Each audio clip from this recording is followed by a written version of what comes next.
Force meeting. Okay, perfect.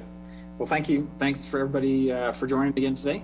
Certainly appreciate that. I had missed the last meeting because I was out of town, so it seems like a long time actually for me. I guess I always feel like I start this saying there's a lot going on, and so there's a lot going on. So we've got a lot of things actually to kind of cover, and still we've been very fortunate in our region. We continue to have positive cases, but they've tended to be consistently at somewhat low levels, which is good. A lot going on with local school districts in our 3 counties. And so I think that's definitely something we want to kind of spend a little time and key on today. I think everybody's aware there's also been just some other decisions made this week by the Big 12 to have football. We've had a tweak to the Riley County specific health order. There's more information now as finalizations are happening with Spark funding. And then also the Kansas Department of Commerce announced some grants this week. So lots of things I think that we can dig into today. I wanted to start first and ask Dennis Marshall to take us through a roll call. Great, thanks, Bob. If everyone can unmute their computers, we'll go through the roll call here. We've got Jason Smith and Bob Koppel on. Carla Hagemeister. Hello, I'm here. Great, summer welcome. Thank you. Lisa Sisley. I am here. Ed Callis. Here. Ryan Knopp. Robin Cole. Here. Linda Cook. Dennis Butler. Yes, good to see you. Mike Dodson. Here. Dennis Cook. I'm here. Gina Scroggs. Here. Mickey Dean. Kara Hawley. I'm here. Kelly Laub. Hello. Good cheer, Kelly. Thank you. Cheryl Grice. I'm here. Double check Shiloh said you weren't going to be here. I'll do Shiloh. Eager. Fanny Fang. Karen Hibbard. I'm virtually here. Okay. Lonnie Baker. I'm here. Great. Commissioner John Ford. Present. Commissioner Dee McKee. Commissioner Keith Asher. Julie Govert Walter. Kelly Pasco. I'm here. Great. Dr. Sagan Chase. Lieutenant Colonel Terry Kelly. Hey, I'm here. Great. Charles Martinez. How about Steve Elstrom? Here. Great. Thanks, Steve. And I know we got Ron Fear and Christy Rodriguez on today. We've got it. Thanks, Bob. Back to you. All right. Well, let me say, Bob, we appreciate that you're back. I did the best I could in your absence, but I'm sure the rest of the group is thrilled that you're here and we're sharing duties again. So we had an adjustment to Health Order 16. So Health Order 17 was released, I believe, this week. And the major change was that it is now strongly encouraged or suggested, but not required, for businesses to screen employees before each shift, and they're no longer required to keep a log.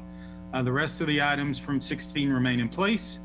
Just as a reminder, that includes a provision for mass gatherings greater than 50 but less than 2,000 through a permitting process. Large venues of more than 2,000 indoor and outdoor will remain closed. Limits on restaurants and bars to seated areas, meaning no standing at the bar, no hanging out on the patios without a seat, and of course the infamous no dancing on the dance floor.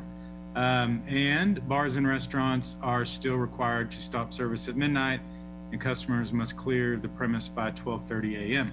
No new orders in Pottawatomie County or Geary County. So, and I think Ed's on. I don't know, Ed, if you had anything you wanted to add or any comments or questions from the task force about that. I don't have anything to add, but if anybody has any questions, I'll see what I can do. Okay. So we'll move on to USD 383, and I know they have made the decision to begin the school year with a hybrid model where students will be in class 2 days and then virtual learning 3 days. So Carla, I don't know if you had any updates on school opening. Sure, there's plenty to talk about. At our last school board meeting, we did approve or reviewed what our next draft of our reopening plan is, and that is correct. We have determined that we will start the year with a hybrid model for school. Our registration closed yesterday, so parents had a choice between choosing an on-site or a remote model. Those were the two choices that parents had. And then for our on-site section of kids, the district has the decision-making to decide whether safety conditions or the conditions permit us to have everybody in the building with the precautions, or to be in hybrid, or to be in remote, or all distance learning. And we worked with the health department to develop some criteria for those decisions to be made. And that essentially, or a big factor of that, is that 2-week, and Ed, correct me if I say this wrong, it's the 2-week positivity rate average. So we've percent positivity. Say that again.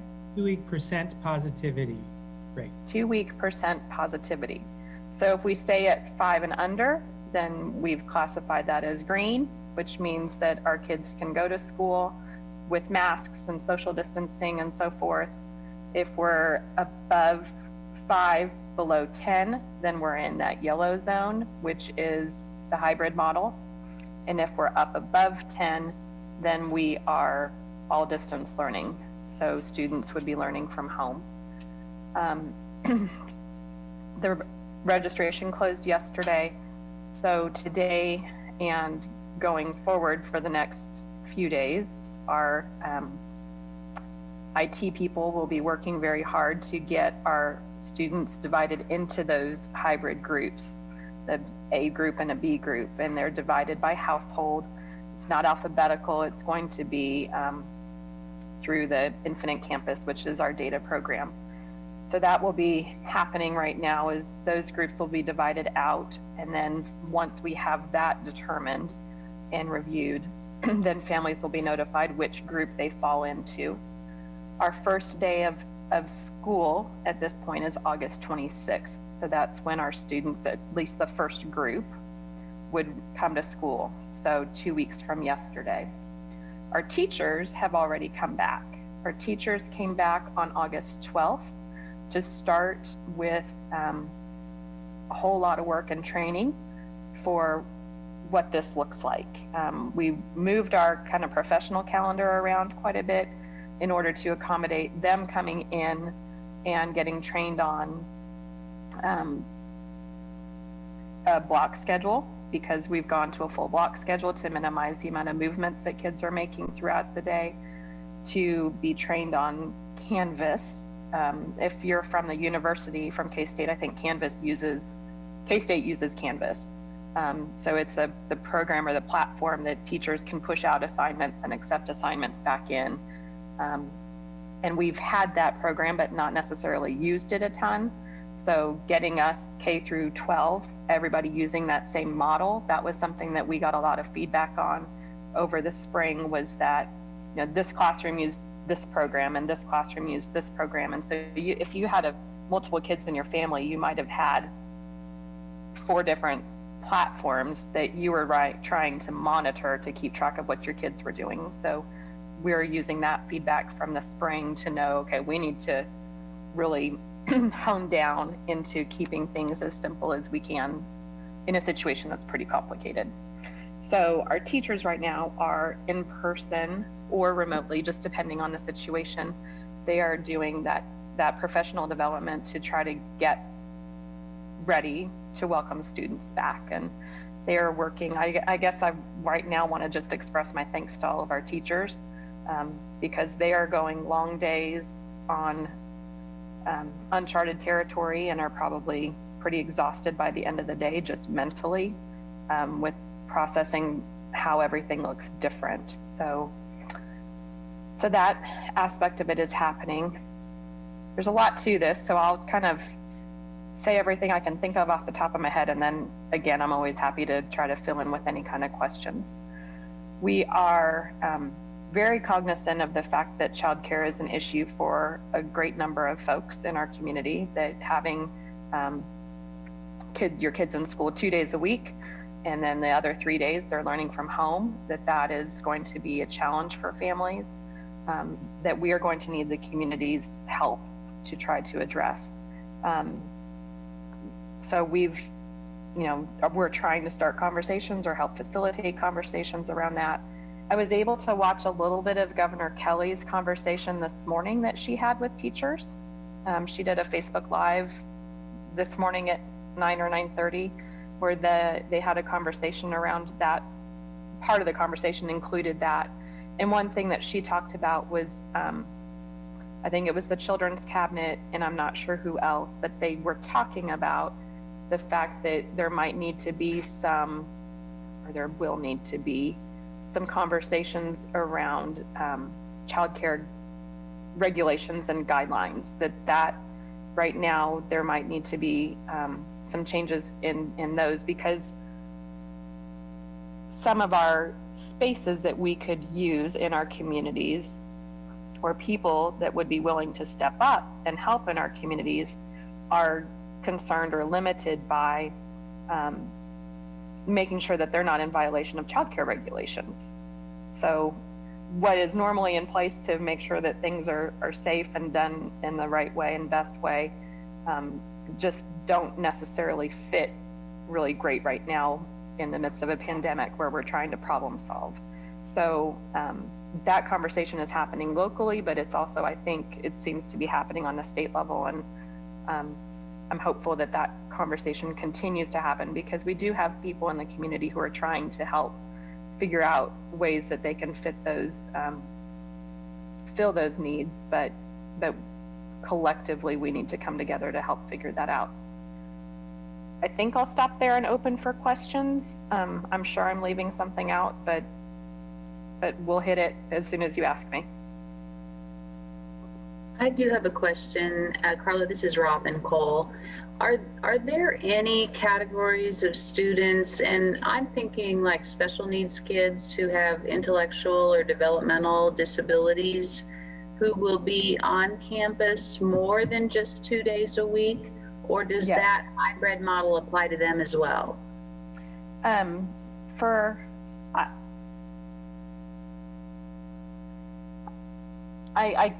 I cannot tell you specifically which population of our kids with the special needs will be able to be present more those days, but yes, there are accommodations. Like I'm not comfortable saying that any kid with an IEP, because there's lots of kids with IEPs, mine included, that wouldn't need or qualify for that. But when you think about our autism program, or kids who are receiving occupational physical therapy, speech, the fine motor stuff, those sorts of things, the high needs, we are working in the SPED department to identify those kids, communicate with those families, so that they would be able to attend both groups. Yes. Yeah, we know that those kids, especially remote learning, just wouldn't fit their needs. So it's a matter of trying to balance out, making sure that we keep them safe when they're in our buildings as well. I just want to let everybody know that the Flint Hills Wellness Coalition board has been getting a lot of requests about this kind of information about what do we do at the county level for childcare. And so they're going to start reinstituting their childcare task force, which they started a couple years ago, and they had some specific goals in mind, but the person in charge of it left and it just kind of went away. So we're going to start with that list and with the folks that are working at the city and try to maybe use the coalition as a good umbrella, but we can have conversations about that. That's great. That's really helpful, Ed. I know one of my concerns is that at this point, just very frankly, I don't think that the school district, either administratively or board-wise, we can't we can't own this. Right. Or head it, because our plate is, if we have a paper plate, it's falling. And we're supporting it as best we can, but there's a whole lot happening. And so it's really, I really appreciate that there's some folks outside of us that are partnering and stepping up. I did see, just before I came on, somebody shared that we have within the school district website, within that reopening or coronavirus section, we are starting to gather kind of a localized gathering point of programs that are being created in order to meet those needs. And Michelle Jones would be the person, if you are with an agency or have a center and are developing new programs or new information, that we will be posting those locations there so that people can then reach out to them as far as being able to find some help with that. Speaking of which, I don't know if anybody remembers this, but when I started the coalition, I learned that they had with the Flint Hills Wellness Coalition, created an actual website to be used for that purpose, to be used as a clearinghouse for all community education and social service and other opportunities. For whatever reason, it's not used very well, but I wanted to let you know that it's still there. It's called Midge. Okay. And I don't remember what Midge stands for, but it's there. So any other organization wants to put their services or anything on there, they can do that. Yeah, that Midge was for C. Clyde Jones' wife who passed away some time ago. And that's also used by the senior volunteers group as well for community service. Cool, thank you. So feel free to add your information on there. Okay. I guess the other thing that I would continue to put the shout out to, and I'm gonna scroll here to see if I can find him or if he'll turn on his camera for me, Director Butler. When there you are. So when I've put out the call before talking about employers thinking creatively about how they can help their employees and how they can kind of top down have these conversations versus bottom up, because a lot of your bottom up folks are concerned about their jobs. They're concerned about, I don't want to say anything or I don't want to do anything. And I'm not really talking to the PD at this point, but in general terms, you know, there's a lot of anxiety there about job security and losing jobs. So I don't know how many employees are really going to feel comfortable going to a supervisor with, this is a huge stress on my mind right now. So talking top down and thinking about stuff, and this is when I'll look at Director Butler. And I say this as a police officer's wife, but not one that has talked to her husband about this. And not one who has kids who are really, I mean, my kids are 7th grade and a senior. So I'm not personally, I don't have a dog in this show, but I think about the police department. They are kind of an original hybrid program here for their patrol officers. They have an A shift and a B shift, and their officers work those alternate shifts in teams, kind of along the same lines of what we're doing with our kids. The difference being that at the police department, everybody works on Wednesdays, and at the school district at this point, everybody will be home on Wednesdays. But when I think about it from our own family experience, the frequency with which the police department, they flip-flop those shifts every 8 weeks or 10 weeks or 12 weeks, whatever it is. You know, thinking about that, under these circumstances, would this be a time when it would be helpful to pause those flips? Because once families create and figure out a plan for their child care, would it be better for them to have that be stable, that it would be easier for them to do that? Or do officers, you know, can they talk to their supervisors and say, you know, can I can I flip, or can I stay where I am, or can I switch with a person? Just some of those creative things. And it might be that those things aren't necessary, but putting the word out to your folks of what would be helpful. You know, we as an agency want to help you, so what would be helpful to you as employees, and having them have some voice in exploring what that looks like. And again, I'm just tossing that out because I've got personal experience with that and thinking about it. But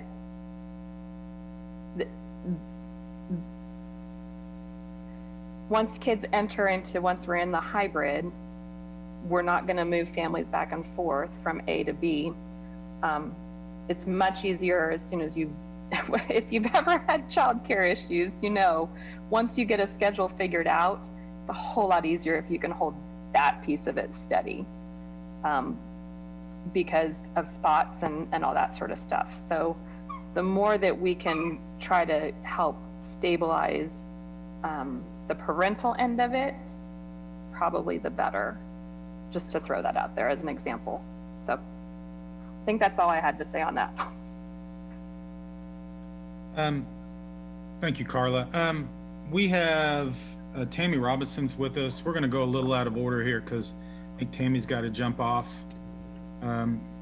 So the county, of course, everyone knows county has some money that they received from the state Spark program and are determining how to distribute those funds. So I believe Tammy has an update for us. Tammy. Well, good afternoon, everybody. I did present to the commissioners this morning, and it was public, so anybody that was live streaming could have followed that.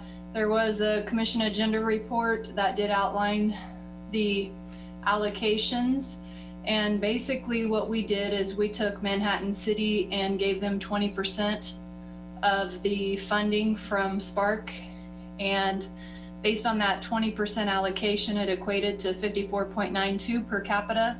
So with that, we gave that same allocation amount per capita to the small cities. And again, just remember that's an allocation. Some of the cities may not use that, and if they don't, we will request those monies back at the end of November to reallocate those funds. We did give RCPD funds that they had requested. We did exclude the hazmat vehicle because we did submit it to the state and they did not accept that proposal. We also gave $160 per FTE to the school districts and $125 per FTE to the higher education institutes. And with that methodology, it did allow us to put $2.5 million in a pot to allocate towards small businesses and $500,000 allocated to nonprofits. And that is the main gist of what we did this morning that the commissioners approved. I know John's going to be on here, and so if there's any other specific questions, he'll answer them directly. But right now what I'm trying to do is get this documentation finished up for the state that's due in Saturday with a grace period to Monday. So if you don't mind, I'm going to pop off unless there's anything specific you want to ask right away. Okay. Tammy, thank you. Commissioner Ford, do you have anything you want to add as part of that?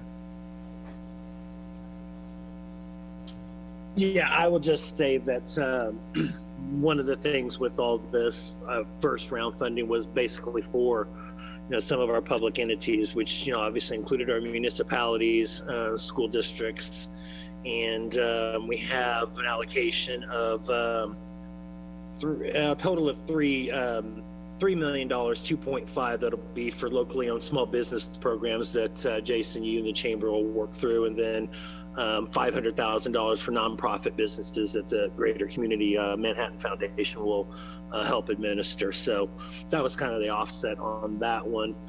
We know that there's going to be other distributions made through federal and state means for the university and some of the other colleges and programs too. So those allocations there weren't probably as much as they wanted, but we tried to balance it out to where everybody that may not be eligible for some of those other things down the road had the opportunity in this first round to fill in some of those gaps that they've had between March and as Tammy said, we're trying to make sure that everybody has those expended by the end of November, even though you have till the end of the year to do that. That way, if there's anything that's not allocated, then we can use those allocations as a little bit of extra in that third and final one towards the end of the year. So our goal obviously here is all that funding, through all three rounds here in some way, shape, or form. So that's kind of was the direction that both our consulting firm went with, and as well as our budget committee went with, and it was kind of lockstep with that. So I'll answer any other questions anybody has as far as that's concerned. Okay, any questions? So this Dennis Butler, I don't know if Tammy's still there or not. I just wanted to, if she's there, to confirm something that is my understanding. On the hazmat vehicle, it was my understanding that the vehicle itself was not ineligible. The problem was because the vehicle couldn't be built and delivered prior to the end of the year, that's what made it ineligible. And the manufacturer was citing COVID-related delays in their manufacturing process due to staffing and other things. And when we pulled the federal guidelines on that, we thought there was that was addressed, where it would still be eligible, but in the end, the consultant said it was not. You might ask, well, what's a vehicle got to do with COVID? And most people don't know this, but the Riley County Police Department has a evidence recovery trained hazardous materials unit that has the highest level of certification federally that you can receive. It is the only one in the state of Kansas. It exists for a variety of reasons, but with NBAF opening, this equipment and trained officers is critically important. And while there's no definitive answer yet, there's still some speculation about the origination of the coronavirus. And one of the options under debate is whether or not it came out of a lab in Wuhan, China, that's very similar to the kind of work that NBAF does. So this vehicle, or this team right now, does work outside the jurisdiction. We respond to mutual aid all the time. And so we felt like this was a legitimate request. And again, it was just because the vehicle couldn't be delivered in time. We were disappointed by that. So if there was any of that I was wrong about, Tammy, please correct me. That is correct. So basically, what the guidance required is that the vehicle be built and in use prior to the end of the year. And based on the knowledge that they knew the build time would be beyond that time frame, the state rejected it.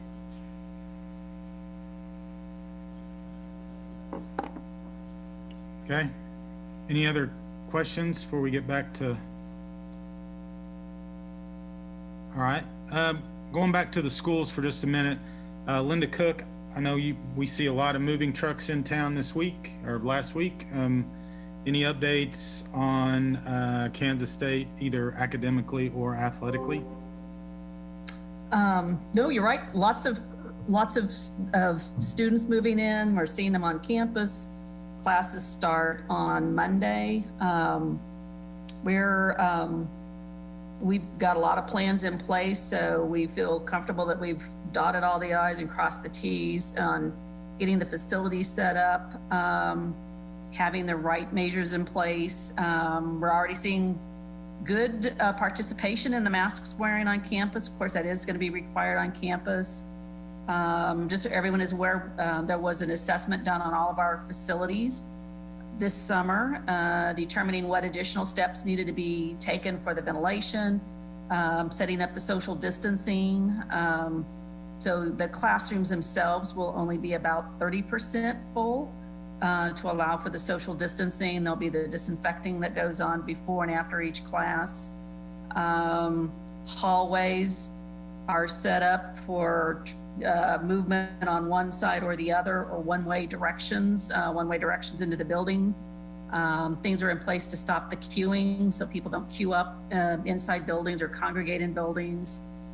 We've got a testing plan set up and we are not doing a testing of everyone at one time. We've done a lot of work on working with the medical experts, and what we will be doing is testing people that show symptoms. There will be areas where there might be higher concentrations of individuals with interactions, say like in the dining services, areas like in our child care, rec services, where there'll be more surveillance testing then. We're working with Riley County, and we would do the contact tracing for students that are on campus. So we've got a lot of measures in place to continue to watch. And if there starts to be a spread on campus, with students, that we've got certain measures that we'll put into place for how we will handle that on campus. We do have a training program for everyone to go through, whether they're students, staff, or faculty, on all the safety precautions and the requirements.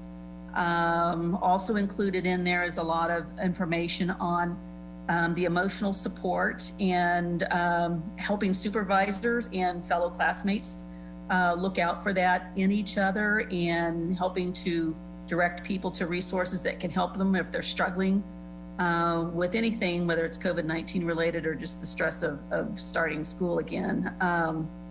And we do have, a lot of childcare services that are set up. It's good to hear more about some of these other community-wide social service activities, because childcare does seem to be a really major concern also from faculty on their childcare needs if students have, or if their kids have to be at home. We are still encouraging employees to work from home if they can, versus coming in this semester.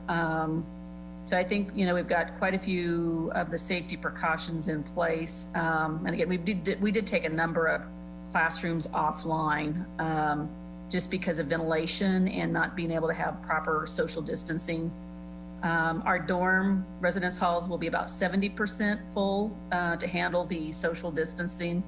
We do have the isolation and quarantine facility set up, and that will address students that live on campus as well as off campus. As far as football, everybody heard the announcement for, the Big 12 is moving forward. And again, this is something that can always change day to day, week to week, depending on what's going on in all the communities where Big 12 teams are, what's going on with the players. There's a lot of rigid and stringent testing that'll be going on with athletes that goes from not just COVID-19, but as we are aware from the medical experts, there's a lot of damage that this virus is creating, whether it be heart, lungs, liver. So there's going to be a lot of additional testing for that with athletes, because they could be more susceptible with the interaction that they have and the type of athletic activities that they do. So, but for football, the schedule is out there, and we're continuing to work with the Riley County Health Department on what it means as far as we have a plan with a lot of safety precautions built into it, no tailgating, the social distancing inside the field, working on whatever level we need to work with as far as capacity. So that right now is in the hands of Riley County Health Department. So I think we'll be hearing more from them next week. So that's kind of where we are, unless anybody has any specific questions.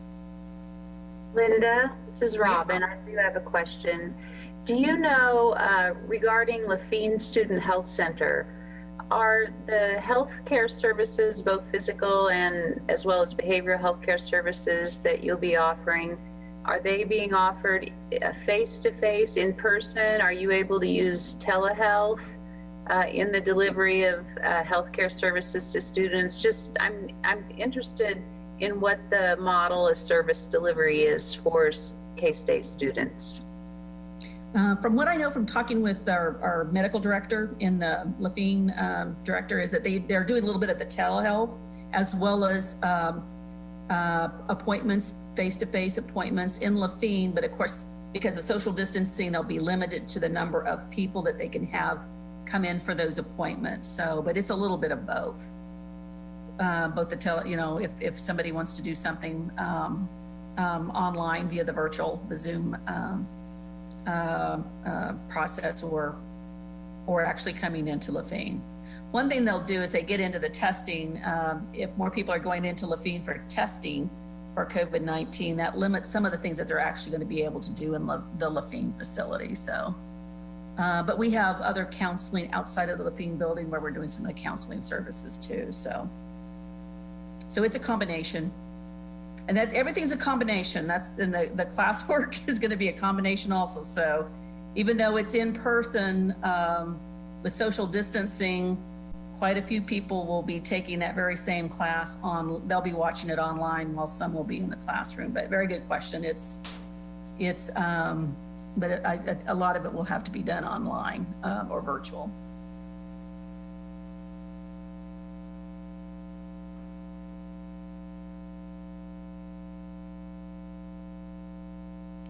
Okay. I think, Bob, you're up. Sure. Well, so we want to circle back to one of the main topics today, and that's because I think it's come up in multiple venues, and that's around childcare. And, I have to also just share that this has been a topic in our organization pre-COVID, because there's just been challenges, I think, for people in our community to access, quality childcare prior to COVID. I think that's certainly been exacerbated. So some of the first discussion, I know that even here in Manhattan specific around this kind of actually started back in March when the initial shutdown occurred. But there was some help along the way there because there was some emergency paid sick leave programs and other things different organizations did to help their families balance through that. Now as we go back to kids returning to school, and also understanding that for most of the employers, they've got kids that are returning to school in multiple different school districts, which may have different plans or needs. This obviously is starting to be a real issue of people trying to figure out how they're going to do this.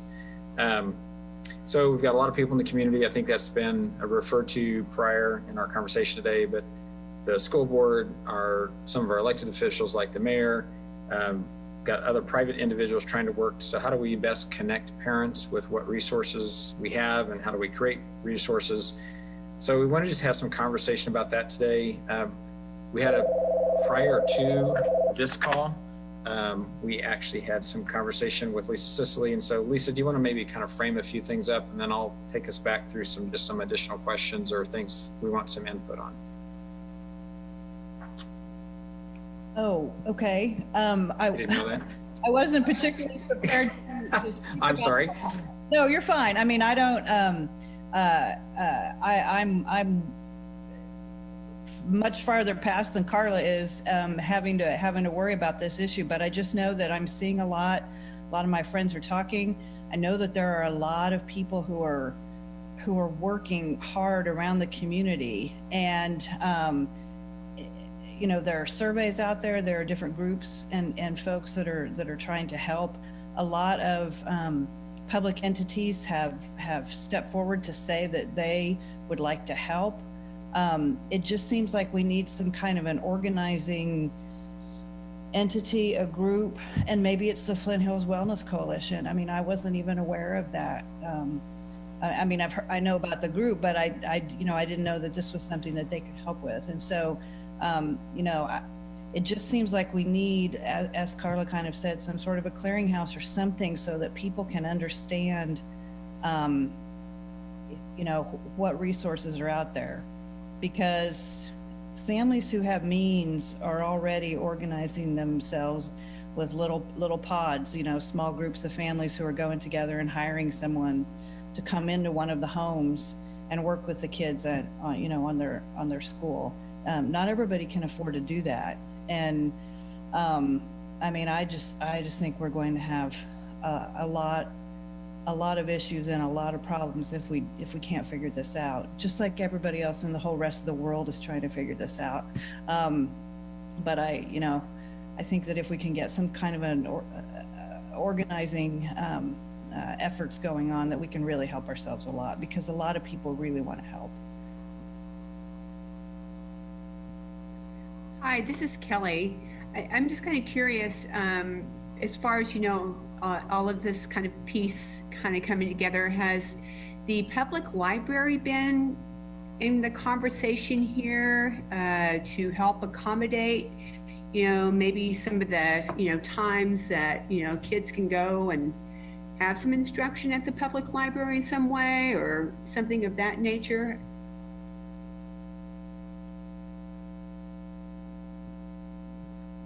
Kelly, part of the trouble is that you can only have so many kids together at one time in one place.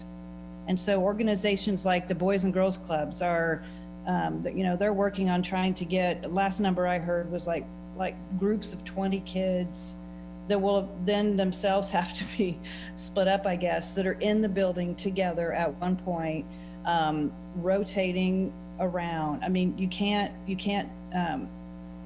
it doesn't solve the problem to say, oh, well, have all the kids go to one place. We have to have kids in multiple places all around the community, or they might as well be in the school building, for the purposes of public health. So that's why it's going to take so many people pitching in and helping for this to work.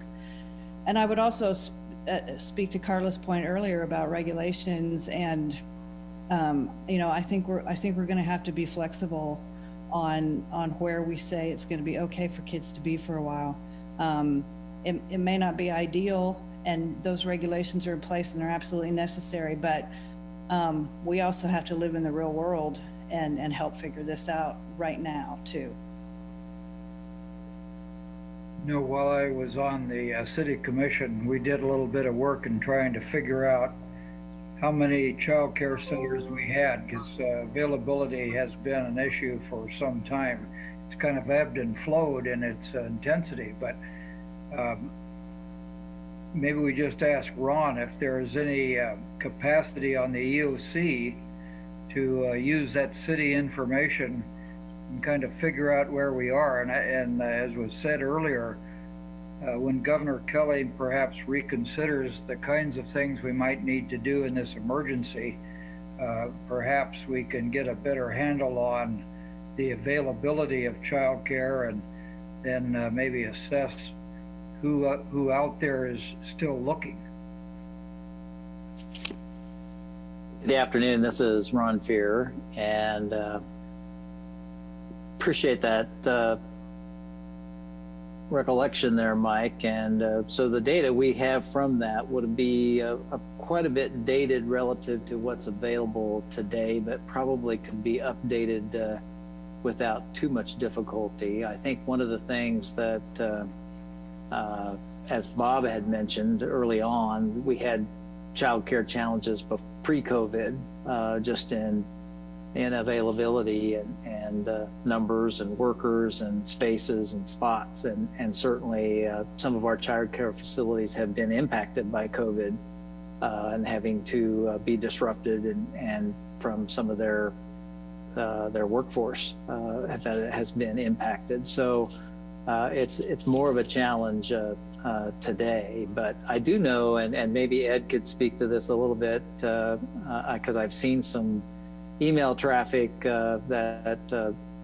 some of the staff that are in the health department that work in the licensing of the daycare facilities certainly probably have both on the in-home or in the commercial facilities kind of where things stand in that regard from that standpoint, and we may need to look at some some more non-traditional models of whether there could be individuals placed in homes. And then I think the other, Lisa kind of mentioned the affordability aspect of it, if there couldn't be some some kind of grant program to assist those in need for some of those mechanisms that others are working out privately. Well, I will tell you that we have access to anything that you need based on licensed facilities. So we have access to the website or the web-based application that tells us how many openings they're allowed to have, the license capacity. Actually, our team leader, Heather Ritchie, she's been keeping track of which places have opened and closed. You know, some have opened, some have stayed open, some have closed and reopened again. So she's keeping track of them, you know, the ebb and flow. The licensing amounts typically don't change. There are some options for people to do care that are not required to have a license. One of them would be for somebody to watch children in the children's home. That does not require a license. The other one is back and forth care between friends, but not permanently. That would be something like if you're on vacation, you know, I'm going on vacation this 2-week period and then you're going on another vacation and I'm not taking the kids. You could do that. The other thing is to have the children taken care of in the place where their parents are. So if the parents are on site, which is where a lot of the businesses might be able to help, then they would not have to have a license there. But I completely agree with Lisa.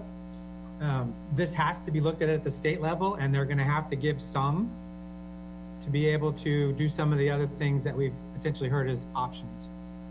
There's probably lots of ways to do this, but we are limited by what the regulations are until those regulations are adjusted to meet an emergency. Yeah, I mean, we don't, and again, Manhattan's not unique in this, but we don't, under normal circumstances, we didn't have enough childcare for kids up to the age of kindergarten or in summer. And now, I mean, I don't know how many kids we have in our grade schools, Carla knows, but thousands. And right? And so, you know, and 5 days a week, we're going to have to figure out where we're going to be putting thousands of kids, a potential, and how we can help them continue to learn and be safe. And yeah, I mean, it's just it's monolithic, and I don't know how we can solve it, but there are a lot of people who want to help, and we need to figure this out. Well, at our coalition meeting today, we did talk about making sure that this time around, and I don't know that it was different the first time we started this task force, but include either the business owners or their representative groups, so they have some kind of, you know, are there places in Manhattan or Riley County that could take care of their own employees' children at their sites? And at some point they had a couple that might have worked, but for whatever reason, those kind of fell through. And how could we get a community center together? Because apparently they had one at one point and that did not last. And I don't know all the details, but you know, those are other things to look at. Well, and my understanding was it's very difficult to set up a workplace on-site childcare facility.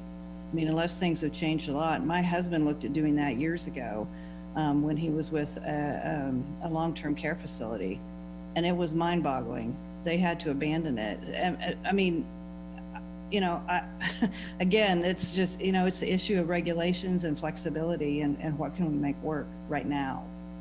I do think in the case of a nursing home, it would depend on what they wanted to do, because there's an intergenerational kind of program to where it's not really the same as the kids being in a room at the facility being taken care of while their parents are working. But there is maybe they were trying for this other special license, which had a lot of hoops to jump. So there's lots of opportunity, and Heather's here to help. There are lots of folks that are involved in that whole system that have good information. So that's what we'll be starting here soon. And I can get the information on current, we can assess the current status, and we can keep that kind of assessment updated. That's not difficult to do. It's just figuring out ways to have options that don't include regulations, or that we get approval from KDHE. I think the biggest thing is having politicians and citizens going back up to the governor's level. And I know I've had this speech before about a different topic, but if we don't do it from the state level on down, it's going to take way longer. And that's a perfect segue into a question I had, which is, is this something that the governor could issue an executive order on that would somehow temporarily amend or alter the current regulations regarding child care centers? And is there anything that the Association of Health Departments, county health departments, can do or is doing to work with her, or to work with KDHE to maybe make something like that happen? I don't know. CALD is the Kansas Association of Local Health Departments, and I actually was thinking about finding out from Julie if they're doing anything yet. But I don't think that this is one of those things where just having the health department do it because we have the regulatory authority is sufficient. I think we are not affected by the repercussions of not having more childcare. It's individuals who can't go to work. It's businesses who can't keep people in the places to have enough staff to do what they need to do. So I think there are a lot more partners that need to be basically landing on the state level to be able to get them to move forward faster. I mean, we can, and I'm hoping CALD is doing something, but at this point I don't know, but we can push for that. But that's only one part of it. That's just the regulatory part. And at this point, with the state still working from home and all those other things, they really aren't even doing annual inspections like they were before because of COVID. So even the normal regulatory parts adjusted a little bit. So I think now is the time to start asking questions and forcing the hands so they can help us out to do what we need to do in a way. If we know the boundaries, it's easier to make new rules. It's easier to create new things. And if we don't have boundaries, we're beating up against boundaries that already exist, but they're too tight. We can't work with these boundaries. We need a bigger outside boundary that lets us move around a little bit to do things like what Lisa was talking about, because currently that would not be kosher. So we need to kind of, look at getting the state to move its line. We need to have them do that and get ready for it when it happens and have those systems kind of in place with ideas of our own to where we can push what we've already thought about and actually kind of make them say, oh, these ideas sound good. You can do that. And then maybe other people will be able to use it also. Ed, I think one of the important parts here is that we do a needs assessment, though, fairly early on. We need to kind of find how large this problem is. I agree. So once we had the announcement of what the school year looks like, we started that. And really what we're getting for feedback is that a lot of people have options. More people have options to get through it than I had anticipated. Now, from organization to organization, that may be drastically different. But is there any way that we can, either through the local businesses or kind of as a community whole, do some type of polling to establish what that level of need is, so we know? I mean, if there's truly thousands of people that are in need, that just is almost unsurmountable. The Riley County Needs Assessment has information that shows that this daycare is a need, but it doesn't quantify it like you're asking about. Right. So at this point, I'm not sure if I'm representing the health department or the coalition. So I'm going to say one or the other of those places could probably set up a survey online and everybody here can pass that on and get people to fill that out. I think the school district sending it out to their folks, which are probably going to be more likely to have an issue potentially, and then just other people who have children who they can't go to work because of that. So I think that's really right. We need to do an assessment. We know that there's an issue, but we don't know how big it is, and that also would have bearing on how much money you need or how many people are going to be willing to make an effort. So I think that's a good first step. So when I start this meeting, when I get this group back together, I'll invite you, Lonnie. Okay, thanks. You need to be on something else too, right? Just like everybody else. Go ahead, Carla. I might kick myself for saying this, but will you put me on that list? Yes. Will you put me on that list? Oh yeah, I already have it on the list. Okay. We can't own the issue, but we certainly want to be part of the conversation and solution. Well, and that's what this particular coalition's for. That's, it helped the health department get accredited. It does a lot of other things. It's a good umbrella group. And this is not something completely new to us. I think the problem is different because it's COVID. And I think the extent of the problem is way different because of, clearly. But I think that mechanism is still potentially a good one. Right. I think too, there's kind of two populations we're talking about. You have your infant to 5-year-olds who are, not going to school. And so it's more of a traditional childcare question. And then really from K up to 6th grade or whatever, we're talking about instructional childcare, because these kids still have to finish their requirements for every day. And I just think that's just a very different ask. It is. It is. My wife's a teacher as well. I have a daughter who teaches. I mean, I just think it's a very different ask from a resource perspective. And the cohorting thing that you alluded to, Ed, actually, I think that's the complexity. Because you just can't mix kids up every day, because then we're defeating the purpose. No, it has to be, this is your group. Same group, constant group. And which goes back to what I was saying before about that we can't have kids switching A group to B group, that flexibility on the parent end is going to be more important or crucial versus on the kids end. And infant care was an issue before this also, like you're mentioning. I mean, there are so many places that got rid of their infant units because it's not profitable. And if you wind up with an outbreak of something, it can be a pain. And plus they're infants, so they're, much more delicate and much, you need more attention per child. I mean, you can't have as many children per teacher, so. It's unclear to me how someone finds childcare right now. If you go on, I just did a quick test and put in childcare Manhattan, Kansas. There's only 5 places that show up, which means all the in-home care is not listed, at least not there. So, there's probably 2 things here. If we're doing a survey, we need to maybe go on the Manhattan City website, scroll, and so everybody knows about it, or do it on social media.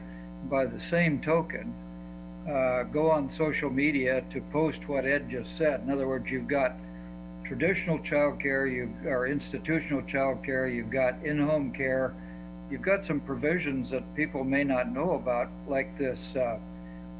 If you go into someone else's home and sit with a child, that's okay, at least on short-term basis. Likewise, it's okay to do swaps back and forth on a short-term basis. And I'm not sure, where someone would go to find all that information in a tight shot group. We do put that out like maybe once a quarter, that kind of things, because we have our regulatory folks who want to get people licensed, because we do deal with illegal cares, so we try to encourage people to actually get licensed. And there is a resource and referral center through Child Care Aware for people who are actually looking for open slots. So we can make that information more available. If people need to find some place for a particular age kid, they kind of keep track of that. And actually, we're not at the health department allowed to recommend anybody. If people ask us, well, who would you recommend to send our kid to? We would refer them on to Child Care Aware. So that's, at this point, for the licensed facilities, that's where people would go. Okay, and Child Care Aware is that run by somebody, or is that just? That's the actual group. It's Child Care Aware is a national organization, and there's a unit in Topeka that I think pretty much runs maybe the eastern half of the state. I know they run this area, and maybe there's one in Salina that runs the west. I don't know, but it's been the Kansas Resource and Referral for a very long time. It used to be called Every Woman's Resource. So, but that's where people, if they want care, can go. And I can work with Heather, and we can start upping our game when it comes to strengthening our page on the website, and then getting that resource kind of information out. Yeah, and nowadays, of course, on social media, if folks know Child Care Aware is it, that'll be a great benefit.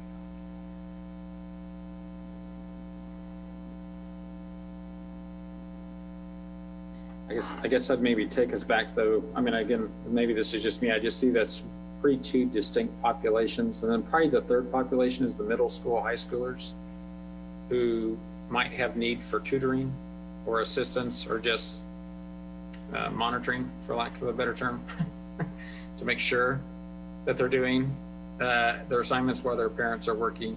And I guess what have people heard about as far as an approach or resources for that population?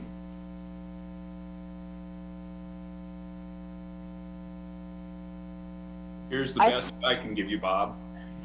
So over the summer, my oldest daughter, who's going to be a senior this year, was babysitting, and the kids were in a summer school program. So they were doing this online learning, and parent just believes in year-round learning.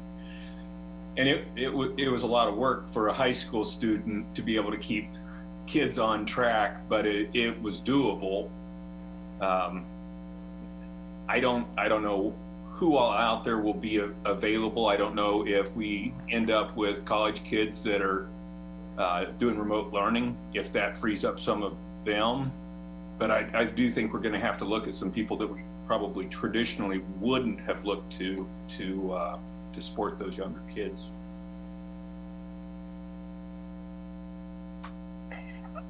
I think that's a good question, Bob. I think that the level of anxiety is much more focused in the K-6 realm.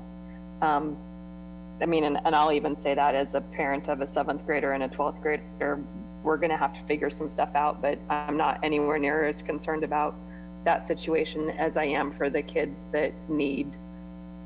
It's almost that question of that we've got some work ahead as a family for their educational needs to support what's going on, versus that K-6 population. What we're really talking about is physical safety, feeding, supervision, and that sort of thing. And so those are almost like you were saying, there's two different issues between infant and grade school. And I think the distinction here is safety and education. So I'm not hearing back from quite as many parents the level of anxiety over their older kids. Agree. Yeah. I think Bob is getting to some points here about, I mean, and Ed has touched on a lot of the details and spot on for the things that we have traditionally done with childcare. But we're not, just like with every other aspect of our lives right now, that's just not, those solutions are not going to be enough. And so that's, I think, where a lot of this anxiety is coming from.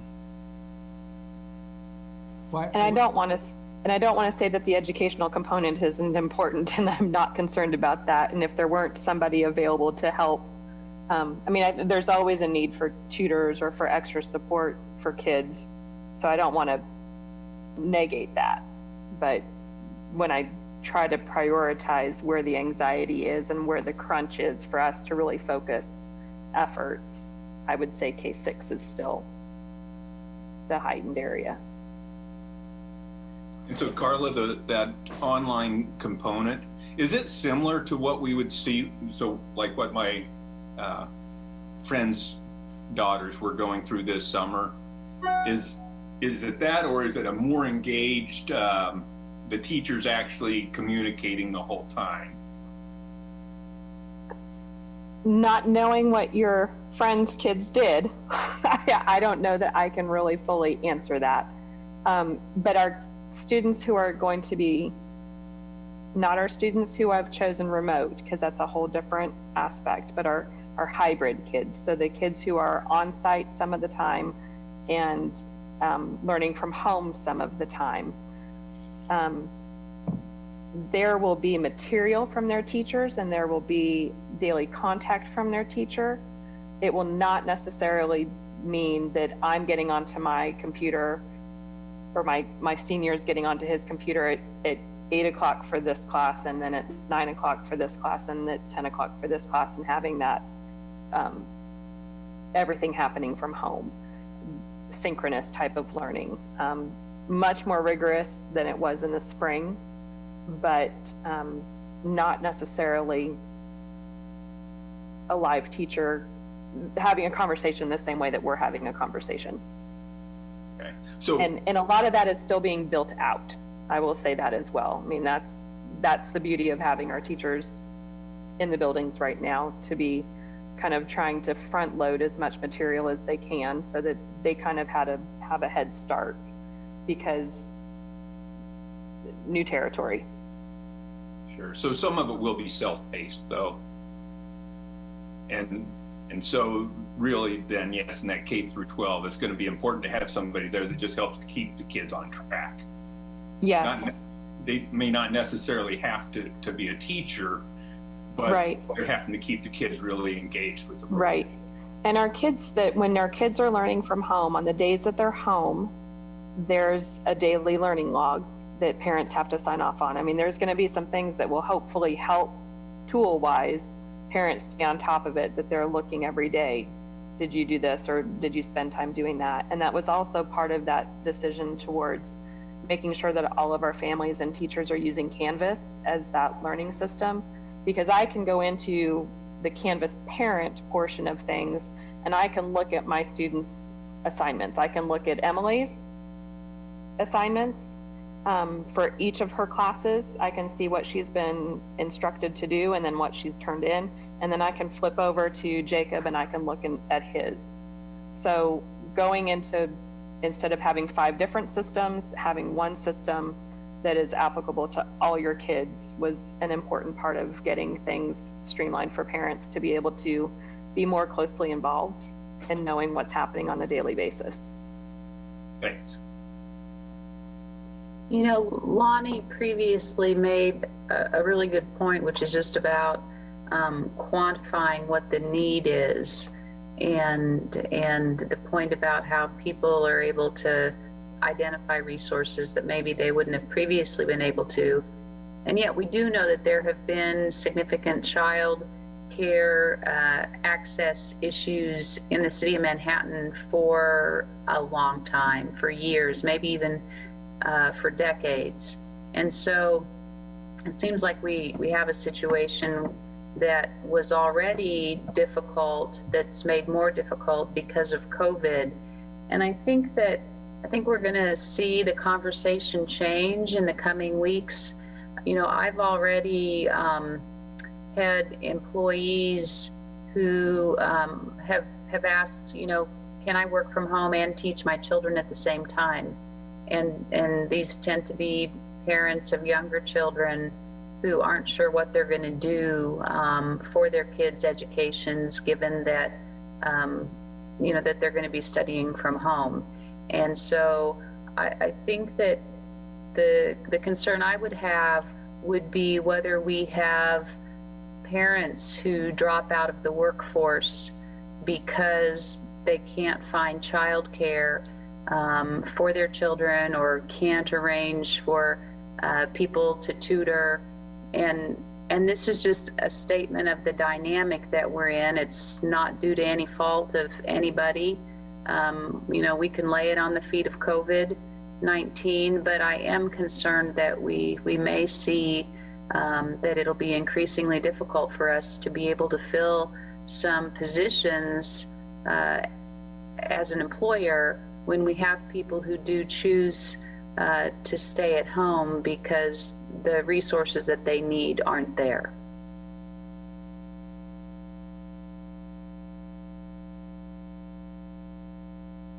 I do recall one of the other things that came up with one of the obstacles for having childcare in Manhattan was zoning. So that's something that definitely can be looked at. We have lots of churches that potentially could be used, but I believe there were some limits on the purpose and how that could happen. And there was a contradiction in what we wanted to do and what the churches would be allowed to do with zoning. I don't remember the details or know the details, but that's something to look at. And again, I still think going back to the state and pushing them to come up with another plan, or at least options for different communities to use, would be another good use of our time. Yeah, Ed, I appreciate that. When I think about, or when we've talked about spaces, you know, what spaces are available in the community for us to spread kids out, one of the quickest things to come to mind is some of our church spaces have larger gathering spaces, not a sanctuary, but a fellowship area or a gym or whatever. But if there are limitations on how they can use those spaces, then that's the next hurdle for us to overcome. And if they had to follow licensing, it would be very difficult because age groups have to be together, not so many people or more than so many people in a certain space. So yeah, there's a lot of changes that have to be made to make this work.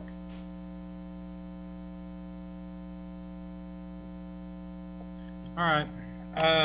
That's some good conversation, and I think we have some things that people are going to be working on. I think for the Yes. second, go ahead. Well, I was going to say, maybe just a question to the task force. What do you guys think we as a task force should do from here? Is this ours to pick up? Is this ours to hand off? Do we want to look at a subgroup? I mean, because I know this is a huge topic for lots of our businesses, certainly lots of our families. It impacts our associates, our team. This is a big deal. So it sounds like there is a group working on this already, correct? With the Wellness Coalition? I can commit the Wellness Coalition to being an umbrella. I think that if new people need to come in or new input needs to happen, I think that would be doable. So I don't know that this group has to. I mean, they can get updates. We can make that part of what's going on. And if people have ideas based on what those updates are or things they're hearing out and about, I don't know that, maybe we can figure out a good way to get input from other, from folks in this group during non-meeting times. So, but I think this group has got a lot going on anyway. And so there may be other topics to discuss here that would be more beneficial. Yep, I think that's a good idea. Okay, going back to the Spark funding, we heard a little bit from the county about the phase one, which were funds that were given directly to counties in the state of Kansas to determine, and they were to determine the best use. Phase two is the information on phase two has been released. In that program, there will be grants for small business, economic development, and broadband expansion. The specifics on that are actually, I think, supposed to be out at 4 o'clock today. But they've been discussing it on some conference calls and in some documents. I think Dennis is ready to give a brief update on that process. As a reminder, Lyle Butler is chair of this group, so he's been part of that, and Senator Tom Hawk is on the Spark committee as well. So we are represented. Manhattan is represented on that committee. So Dennis, you want to talk about that real? I'll give a quick update because I know a lot of people on this task force have been paying really close attention. But first, the good news is the Kansas Department of Commerce, as was mentioned, has earmarked $78 million for economic development grants, and they're basically kind of in 8 categories, and then another $60 million for broadband expansion that they're going to look to deploy. And so we did have a conference call webinar they did yesterday. So they announced it yesterday. We sent you an email today to the task force that yes, at 4 o'clock today, the Department of Commerce website will go live at their kansascommerce.gov COVID website, and they will outline the different parameters for each of the grant programs and how much money, and then there may be a little bit different eligibility. The good news is that they've really looked at this in their 8 programs under economic development to really hit a wide variety of business sectors across the state. And so really they're putting this all under the category of small business working capital grant. And so there are some eligibility requirements I'll go through here, but really anybody who's in arts and entertainment, business professional services, communications marketing, educational services, finance, banking, grocery. There's a specific food grant program, healthcare, medical, logistics, distribution, manufacturing, nonprofit, as we said, certainly are eligible as well. the restaurant hospitality, retail. So generally everyone should have an opportunity to apply for these grants. The key date is that it says on the website today at 4, but the grants will first be available for application next Wednesday, August 19th at noon. And it is going to be a first come, kind of first served opportunity. And so they imagine these will be rolling grants. They will go fast, but again, there's different categories. So depending upon what category a business, nonprofit, or entity wants to apply for, you can find the most appropriate. But here's the key, I guess, overview or eligibility. And so you have to have, this is only eligible for businesses with fewer than 500 employees. And then the funds can be used to pay working capital expenses, such as payroll, rent, mortgage, insurance, utilities, inventory, and other. And they will be on a rolling basis. The eligibility is that for-profit or not-for-profit, they have to be owned and operated in the state of Kansas. So there are some businesses that are part of a larger corporation or whatever, but these have to be owned and or operated in the state of Kansas. The 500 employees, they must have been in operation since July 1, 2019.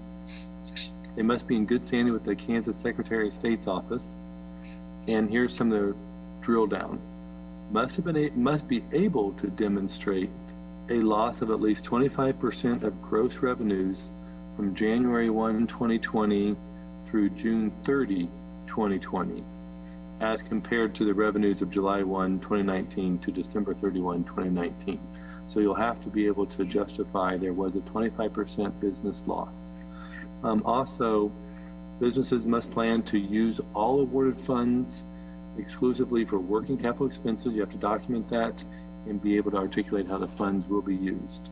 And if there are many businesses in our community I know have gotten other federal support from the PPP program, the EIDL loan program, the HIRE or CDBG, there is a $350,000 threshold of federal aid per business. So if you've already gotten some of those, you may meet that threshold. There's also an appeal process that you'll immediately be driven to if you're above that $350,000 from receiving other federal aid to date. There's some additional funds for veterans, women, minority-owned businesses, and the application process will guide those businesses through that. They will have, you'll see today starting at 4 o'clock, they will have a email address where you can send in questions. If you have questions, once you see the eligibility, you want to see the different programs. And so all we want to make sure is that everyone uses their different networks here, and our small businesses and nonprofits take advantage of this opportunity, because again, it's a significant amount of money. You will see some of the different programs, particularly under economic development, do have maximum amounts of which you can apply for. Same thing with the broadband. Those are kind of a more targeted audience, but there are different stipulations based upon grant awards maximums. So all the particulars will be live today at 4 o'clock.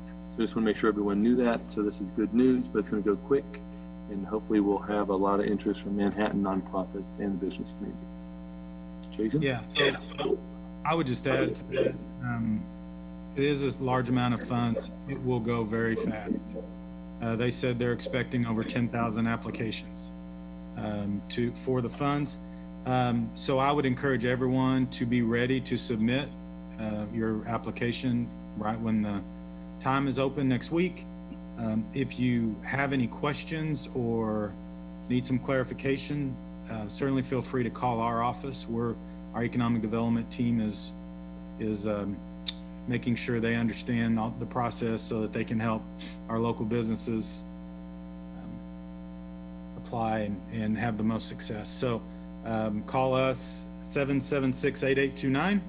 You can ask for me or ask for Darren, and we will help you through that process. And again, I'll reiterate, and you know, we haven't seen the rules yet, but the release from Department of Commerce did say nonprofits were eligible. So just want to make sure everybody knows it's not just business, but nonprofits as well. Okay.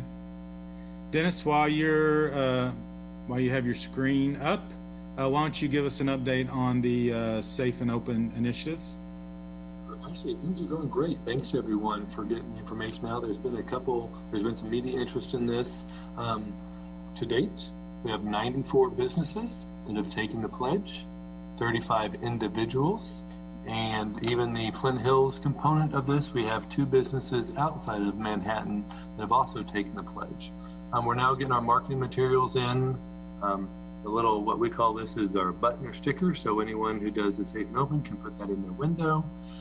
We also have other little stickers, and we're putting together a whole packet for everyone. And so we're working with the Chamber of Commerce. We'll be sending out emails to everyone who's taken the pledge that they can pick up some of the packets from the Chamber. Will have the resources. We'll have some other marketing things. We have some of the links to different things if you need different signs about the mask ordinance and some other resources that we will have for you with that. So thank you again for promoting it. And if you'll continue to do so, that would be great. And so we'll continue to work on supporting those who have taken the pledge and being a part of the program. And again, find additional resources.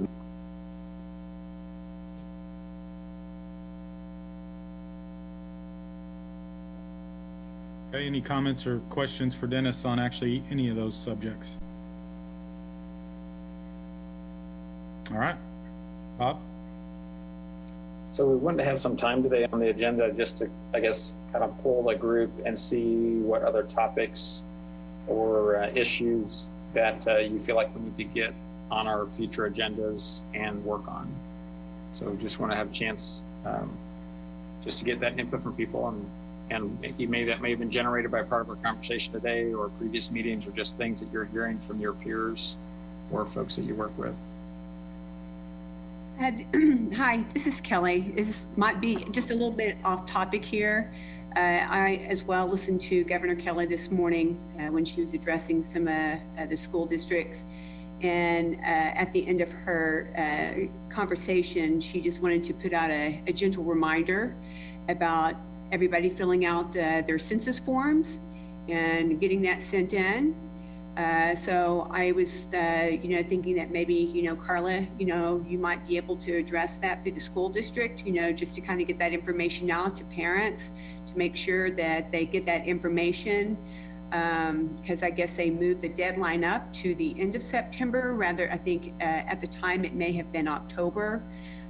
So that just might be something that, maybe we all kind of try to get on board here, sending out to, friends, family, business partners, et cetera, just to make sure that everybody is getting their censuses turned in, because we would certainly hate to not be able to accept some money. So, thanks.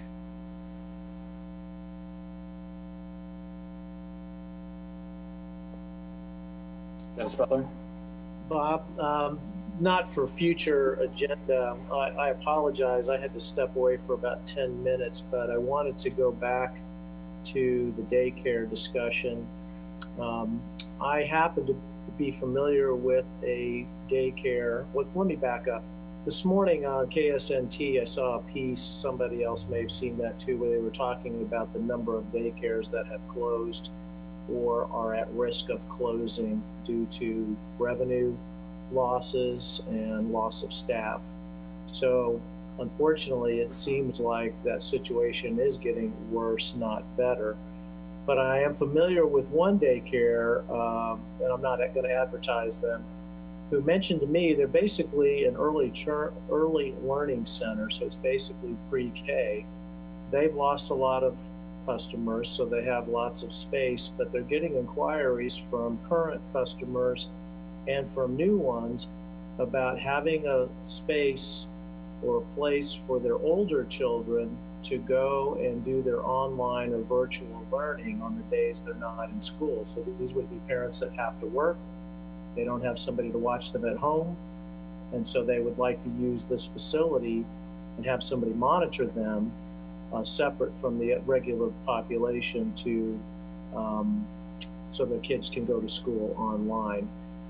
I know that that business model they're putting together to do that isn't complete yet, But I say that because this is, you know, a business heavy meeting, and I wanted to make sure you all were aware of that. I'm sure many of you are. We've probably heard of similar things.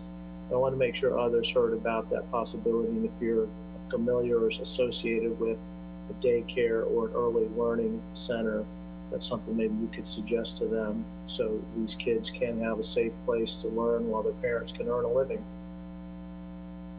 That's all I have.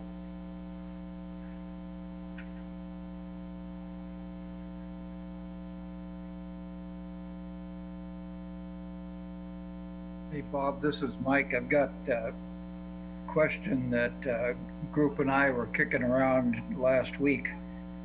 That is, that was amplified a little bit by some of the discussion in the past 2 days over the Kansas State football season.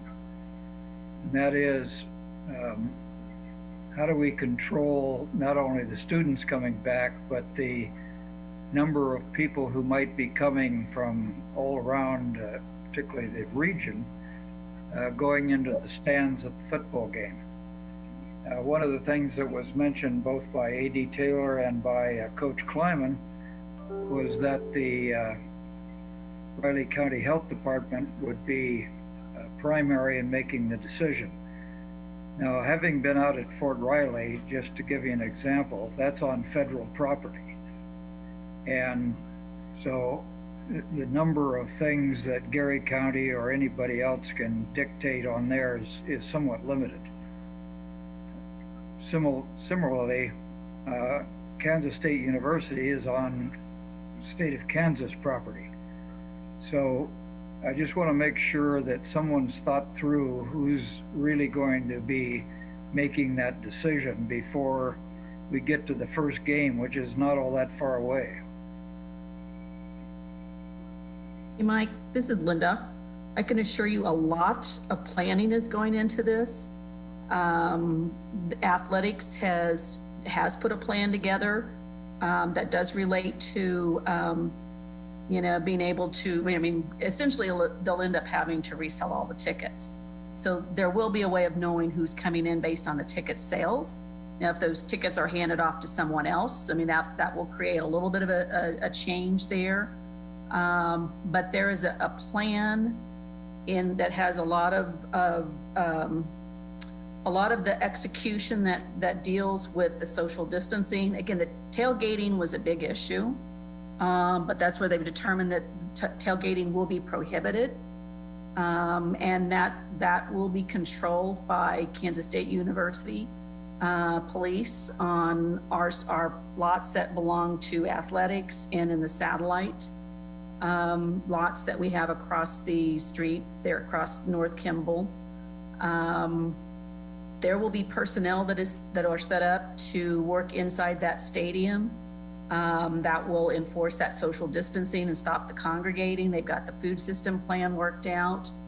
One of the items, so those are the things that are in the plan that has been given to the Riley County Health Department. One of the deciding points will be where do they want to set the capacity. And you know, we have a capacity that's out there that I mean, it'll lower it considerably just to accommodate the social distancing. Now there is a piece that I know that was in the governor's order that came out yesterday or the day before that gets into anyone from outside of the state of Kansas that has been at an event of more than 500 people. This came out after the Sturgis, the Harley-Davidson thing, which I think is not quite over yet. So there's some requirements in there about out-of-state people coming into the state of Kansas that have attended an event that is more than 500 people. So those are some of the things that have to be addressed in that order. And I don't know, John, are you still on the Zoom here? I am. So I think this is headed to the commissioners probably on Monday, I think. Yeah, Monday I or next think having listened to the city commission meeting on Tuesday, which was a little bit animated over this topic, I just want to make sure jurisdictionally we have this all sorted out. That, I think you may have heard Usha's concern that if the county decided one way and the city's commissioners' minds were another, that we need to sort this out well in advance, because otherwise we're going to have a condition that's not going to, it's just going to create unnecessary upset. Correct. Go ahead, John. Let me just reiterate, I do have those plans in front of me. I've had since you guys released them to the health department. There is going to be a discussion probably over the next couple of days. I don't know all of us together because there's coma issues with that, but probably separately with each one of us with command staff and talking and going through that. And we'll probably either Monday or Thursday have an official Board of Health discussion on this issue. So it's right here kind of on the radar and on the horizon as to how we want to approach and move forward with that. So that's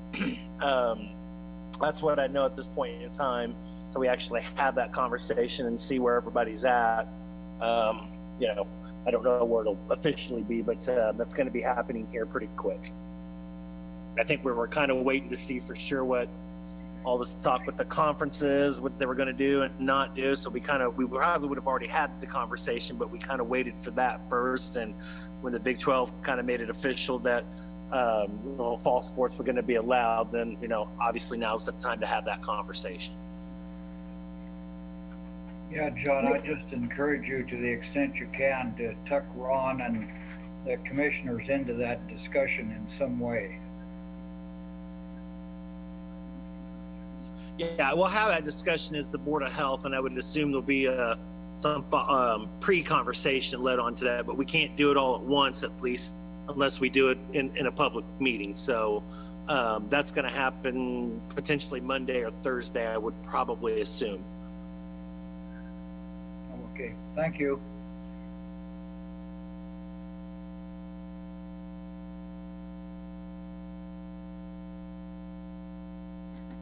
Other items or concerns that we need to get on future agendas? What they look at is sorry. Go ahead, Linda.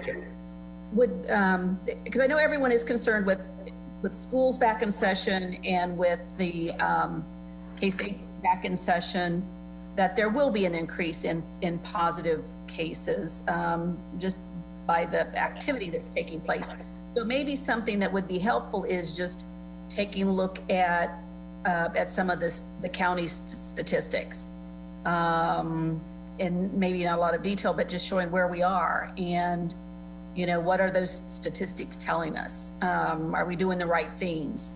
Are there some things we can help each other with, whether it be the K-State, whether it be the schools, whether it be businesses, but looking at some of that real data that tells us what's going on with the actual pandemic, and if there's anything in that medical information or in those statistics that can tell us here's something we need to start watching or reacting or responding to.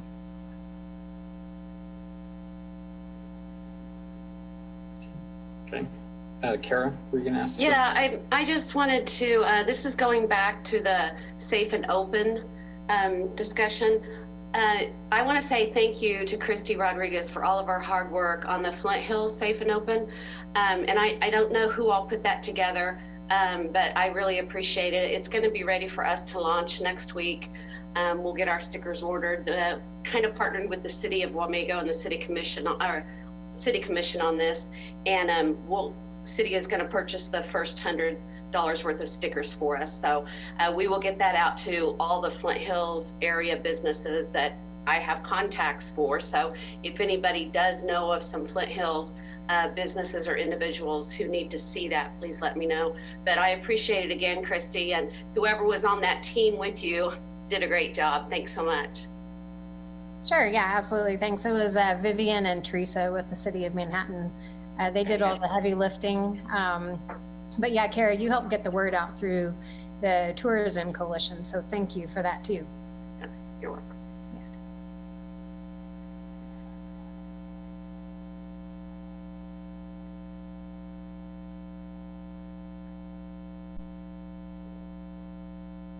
Steve, anything from the base?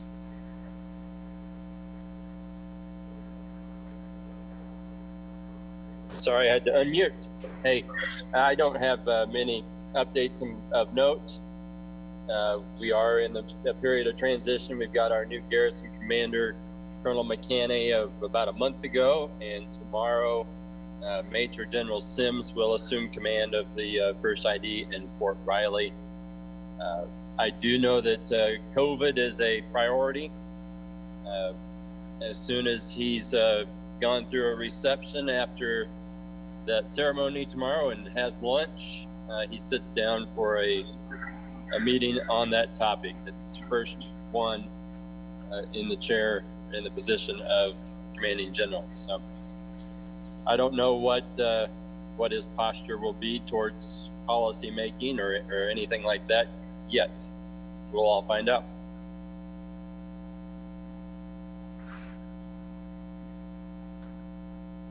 Any questions?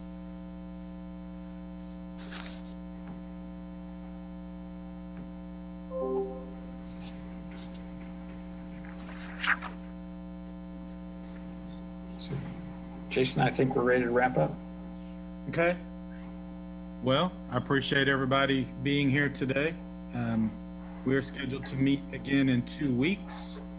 I believe, Dennis, you sent out an invite on that already, so everybody should have. Actually, not yet. The Zoom meeting for the 27th will still be. I'll send that out tomorrow or today. Okay. And the future one. So yeah, because we kind of on a rolling time frame here, and we've had conversations about how long we want to continue to meet, and so we'll still do the every other week, and we'll do your calendars probably through December. All right. Well, good to see everybody today.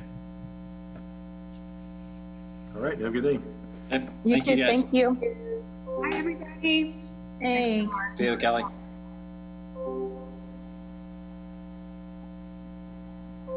Thanks, everybody.